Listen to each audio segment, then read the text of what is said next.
57 জন সামরিক কর্মকর্তা যারা দেশের বাংলাদেশ সেনাবাহিনীর সবচেয়ে চৌকস কর্মকর্তা ছিলেন এবং 11 জন বেসামরিক নাগরিককেও হত্যা করা হয়েছে এই কার্নেজে।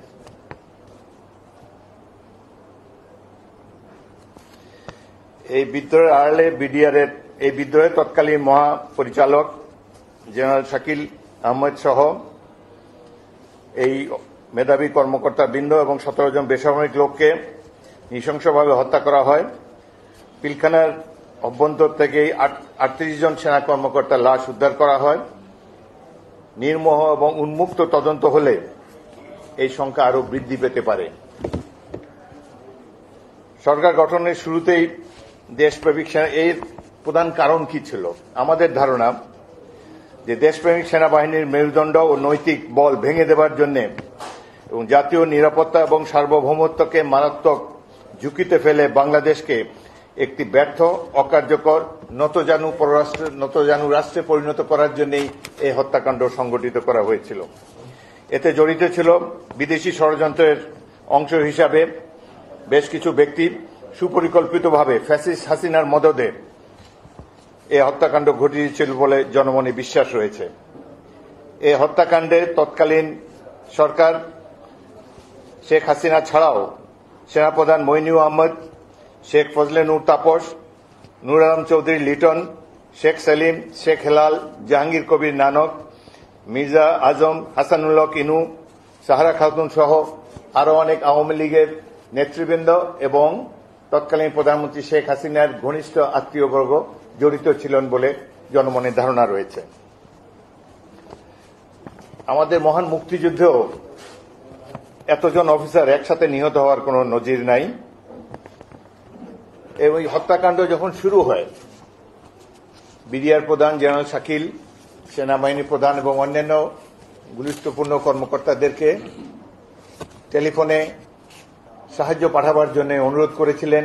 তারা কেউই কর্ণপাত করেননি, কোনো ব্যবস্থা গ্রহণ করেনি। এই বিদ্রোহ অতি সহজেই দমন করা যেত। সামরিক বাহিনীর নিয়ম হল যে কোনো অফিসার বা সামরিক বাহিনীর কোনো সদস্য যদি শোনে অমুক স্থানে একটি বিদ্রোহ সংগঠিত হয়েছে, তখন এই অফিসারের অবশ্য কর্তব্য সেই বিদ্রোহ দমন করার জন্য ব্যবস্থা গ্রহণ করা এবং যদি এই বিদ্রোহ দমন করার জন্য সেই অফিসার বা সদস্য কোনো কার্যকর পদক্ষেপ না নেন, তাহলে তাকেও এই বিদ্রোহের অ্যাকমপ্লিস হিসাবে ধারণা করে নেওয়া হবে এবং সেও ইকুয়ালি পানিশেবল একটা অফেন্স করেছে বলে আমরা ধরে নিয়ে থাকি। সবচাইতে বিস্ময়ের সাথে আমরা লক্ষ্য করলাম যে সেনাবাহিনী হত্যাকাণ্ড ঘটার পর সেনাবাহিনীর সদস্য সাজোয়া জাহান সহ অতি অল্প সময়ের মধ্যেই বিডিআরের ওয়ালের বাইরে অবস্থান নেওয়ার পর যখন তারা এই বিদ্রোহ দমন করার জন্য মিলিটারি অ্যাকশনে যাবে, এ সময় সেনাবাহিনী প্রধান মইনুল আহমেদ এবং ব্রিগেড কমান্ডার 46 ব্রিগেড তারা কোন ধরনের অপারেশন চালাতে এই বাহিনীকে নিষেধ করেন। এই হত্যাকাণ্ডের পর প্রধানমন্ত্রীর কর্মকাণ্ড অত্যন্ত রহস্যজনক। সেনাবাহিনী যাতে কোনো ধরনের অ্যাকশনে না যায়, তিনি সেনাবাহিনী প্রধান, বিমান বাহিনী প্রধান, নৌবাহিনী প্রধান তাদেরকে যমুনাতে তার অফিসের কাছে একটি কক্ষে বসিয়ে রেখেছেন। কোনো কাজ নেই, তাদের সাথে আলাপ আলোচনাও নাই। যে ক্রুশিয়াল টাইমে অপারেশন করলে প্রাণসমূহ রক্ষা করা যেত, এইভাবে তিনি এই উদ্দেশ্যমূলকভাবে এটিকে নষ্ট করেন।